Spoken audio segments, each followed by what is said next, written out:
The ascension of her husband to the presidency was by no means easy. He had to fight off a 5-month attempt to steal the elections. Arya Ali had to deal with the stress that came with that, while at the same time enduring a complicated pregnancy, which ended tragically when she lost their second child. In an interview with the newsroom's Insider, the First Lady discusses her role, how she hopes to use her office, and the intense scrutiny she faces. Thank you very much for talking with us. This is your full extended interview since you've become First Lady. It's been 4 months now. Tell me what it's been like for you. Well, I can say, first of all, let me say thank you for having me here. Well, it's been 4 months, and I must say it's a learning experience. There are so many emotions I can talk about, but to put it in a nutshell, it's, let me say, somewhat taxing. It can be very overwhelming. I do get frustrated. If there was a manual that says how to be a First Lady, I would love to get my hand on one of those. But there are so many challenges. There are so many great outcomes as well. And I hope one day I can be someone a girl can aspire to be. Tell me, what are the challenges? There are many things like how to act, how to dress, you know, the scrutiny. The scrutiny is immense.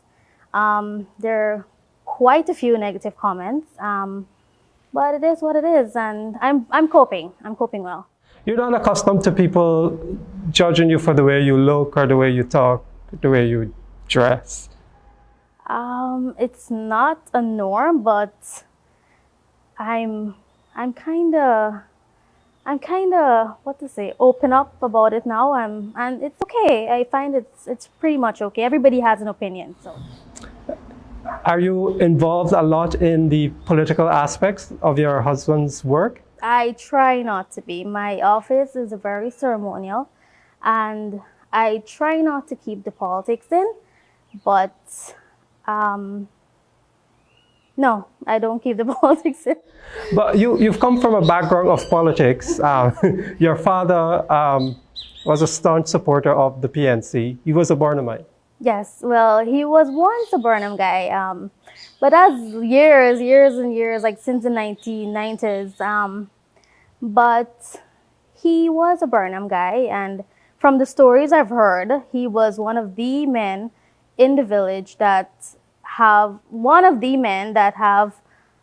had a telephone, like, and a television at that time. So it was a big thing. It was a big thing in the village, and from the stories I've heard, like, people would have to go to his house to make a phone call, that kind of thing. So after then, I think when Chadi Jagan won, he did have a switch. So so he switched to PPP, and but there isn't much I can reflect on because I was 9 years old when he died. So there isn't much I can actually remember. Of those stories you've heard, what is it about politics that drove him? What did he want to see? I'm not sure, but I figure because he was a businessman, I think what he did was, and he was one of the successful businessmen at that time. So he basically, I guess whoever was ruling, he was supportive of. So. And your mom as well. She worked as a cook for a very long time. With who? Tell us about that. Okay, so she worked for 42 years with Sheila Chapman. Sheila Chapman is the mother of Raphael Trotman.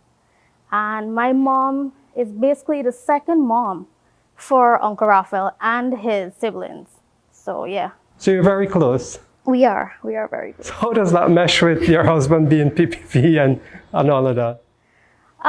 I guess everyone respect whoever you're supportive of, and we've never let politics be a divider. So we try not to engage in the political talks whenever we meet up or whatever it is. Right. So when you started dating Irfan, the president, did you think that this is what your life would eventually become? No. Honestly, no.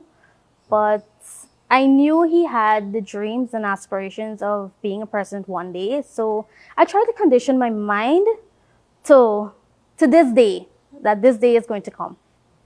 And so you weren't involved at all in the political campaign. People didn't see you when he decided to run for president. I would have loved to be on that campaign trail, but at that time I was pregnant with my second son, and it was a devastating time actually because of the elections uncertainty, and then my child not making it into the world. He died at 5 months, and it was a hard time. I left the country 2 days just before the borders closed, and I was stuck for 3 months overseas, and there was no Irfan, there was no Zaid, there wasn't even my mom at my side when I really needed them. So that was a hard time for me. And so you lost the child. Yes, I lost a child at 5 months. Would you talk about what happened? Yeah, I'm very comfortable with what I can deal with it. I can cope. I'm coping. I coped very well. But what I can say is I found out that he had a heart condition, and I needed to seek overseas medical attention. When I got there with the whole COVID and all, things were delayed. So he just didn't make it. So we couldn't I couldn't even bring him back home. So it was very hard. So you were dealing with that, and then you were dealing with the elections uncertainty in Guyana. And then there wasn't even a date of opening the airports. Like every time they set a date, it was extending. So it was tough. And it was taking a while for the results to be finalized here. 5 months. What was that like for you? Like I said, it was a very, very tough time. We were dealing. It was very tense in the home. When I got back, everybody was tense. Irfan was out day in, day out. So it was a hard time. Did you at all get involved in all the work that he was doing to try to resolve this issue towards an elections result? No, we were home trying to stay safe. We couldn't even get out because of we don't know what's out there waiting for us or that kind of thing. So we try to stay indoors, and whatever news we get from him, we kind of run with it. So. But then it all came to an end on August 2nd. Tell me about that day. That day, it happened so fast. Like, I wasn't even prepared. I wasn't expecting it to happen that day. I mean, with the uncertainty of 5 months, like it just wasn't. I couldn't even comprehend that it was happening that day. I was literally sitting as the wife of the president at the conference center, and I still couldn't imagine I'm there as the first lady. But it took a while. It took a while to figure that out. If you were to ask when, I would say in the inauguration day, when I sat nervously on that culture center stage. Was it dawning on you at that point in time that you're first lady and all eyes are perhaps on you and not the president? Yes. That day, it was nerve-wracking, I must admit. And I was clueless. Like, I don't know what to do. I don't know how to act. I was pretty much clueless. I was 29 years old. I just finished I only had one job since I came out of university, and that was at GRA as a public servant, but that was it. I was very much clueless as to what to do, And you were still employed at GRA when you became first lady? Yeah, like, I had to resign, obviously, so yeah. So what do you see in this role that you have as first lady? I know you said that it's a bit uncertain still, and you're still trying to figure your way out, but what do you hope to use your role to do? Well, I have many projects that we're working on, but what I'm doing is I am trying to execute them in phases. So I am very much passionate right now about our national beautification project. Why? Because I find that we're going to have an influx, a high influx of tourists, and with foreign investors coming into the country, I find that we need a facelift and we need to be welcoming with our hospitality going side by side with how Guyana look. So, yeah. So tell me about some of those projects that you're working on. Okay, so there's that one, and I also have my disability project. I call it inclusability. I don't like to say the word disability or disabled. I like to say differently abled. I find that that particular group is very, very vulnerable and they need a lot of attention. How I look at it is that they need the income to make them independent. It's not a case where they don't want to work. It's just that businesses are not willing to employ those people. But I'm here advocating that each business at least hire one differently able person. So you've been going around in your different meetings, you've been trying to push that. Have you been able to get success? Yes, we have been. There are quite a few large companies that are willing to tap into that project. But I know there is room for more. So. And then you also are thinking of this Adopt an Orphanage program. Tell me about that. Okay, so Adopt an Orphanage is the same bit. We are asking the private sector to adopt an orphanage. Each company should or try to adopt an orphanage at least for 6 months. And that is helping them with their overhead expenses, if they can tap into the meals. But that's basically it. So to give them a little boost and give the children a little bit more than what's being offered on a daily basis. Your role as First Lady it's not a constitutional office. Your budget is very, very tiny. You're trying to do a lot with meager budget, so you depend on partners to get all that you want to do done. Have you been able to secure some partners in getting your work done? Well, the private sector has been very, very helpful.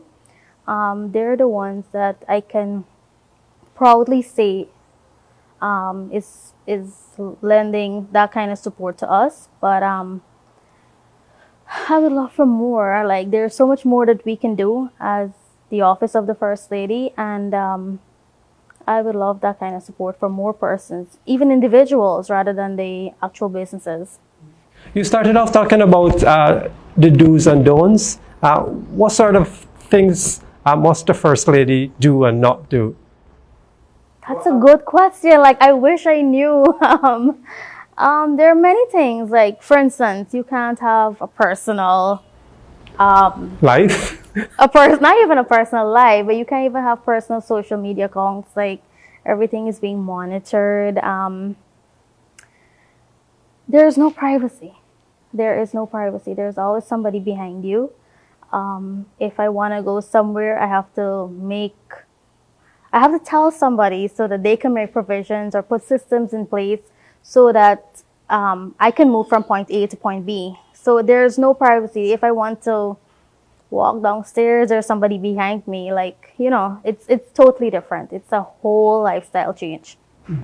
All the work that you do reflects on the work that your husband does as the president. What can you tell us about him and the way he goes about his business of running the country? Well, the president is a president. I try not to mix the president's agenda with my husband's agenda. So when we're at home, we try not to talk politics. We try to be more of a family. We try to interact with the baby, and we have breakfast together. We have lunch together. We would sit and watch a movie. So other than me finding out his work on his social media page, there isn't like a conversation where he's like, so tomorrow I have XYZ to meet, or that kind of thing. So and I'm happy about it. There are days where I ask, how was the day? or what do you have planned tomorrow? But other than that, I try not to tap in too much. It gets overwhelming at some point. Would you describe him as a workaholic? He is a workaholic. Like this morning, he left at 7. Yeah, he comes home late at night and he leave early in the morning. So, but I am happy for the days that we get to spend together, which is like mostly the weekends. Yeah. Yeah. And how are you managing your office and family? It's tough because I have a toddler and he is in his exploring stage where he pulls things down and he is just running. He's eager to learn. But I feel that I am balancing family life as well as my office. But it's working for us. There must have been times when you're thinking, what happens to him when he grows up a little bit? Because you do have at least 5 years in this house, and hopefully another 5 years. It is worrisome. Like my biggest worry right now is he is growing into this. He doesn't know anything other than somebody opening a door for him or somebody is doing his dishes. But I will try to instill in him that he still needs to be the gentleman. He still needs to open doors for women, girls. He still needs to make up his bed every morning. If he uses something, he needs to wash it, like dishes. That is kind of worrisome. Have you thought about him going to school and what that could be like? Oh, I'm not sure how that's going to work out, but I'm sure it's going to pose a lot of challenges. And your mom helps you a lot. You said your father died when you were 9 years old. She has been with you all through then, and she still continues to support you. She's my major support system. Like, my mom has been there for me ever since. Like, I can't imagine a day without her. I'm sitting here and I'm very comfortable knowing that she's home with my baby. So, yeah, she plays a major role in my life. So let's talk about State House now. You're in this big, massive house. What sort of change was that for you, knowing that this place is always busy, you always have people coming through, you have to, I don't know what things you have to do, I suppose, host dinners for visiting dignitaries. Is that a challenge for you? Is it something you enjoy? Does it become overwhelming? I am still adjusting, Neil. I come from a very humble background. I am very comfortable with a quiet countryside home, and here I am in the State House. Yeah, it's. I can say though that our family has grown. We have an extended family, and I consider them my team. And they're working very hard to support us and support the home. So they're doing an exceptional job.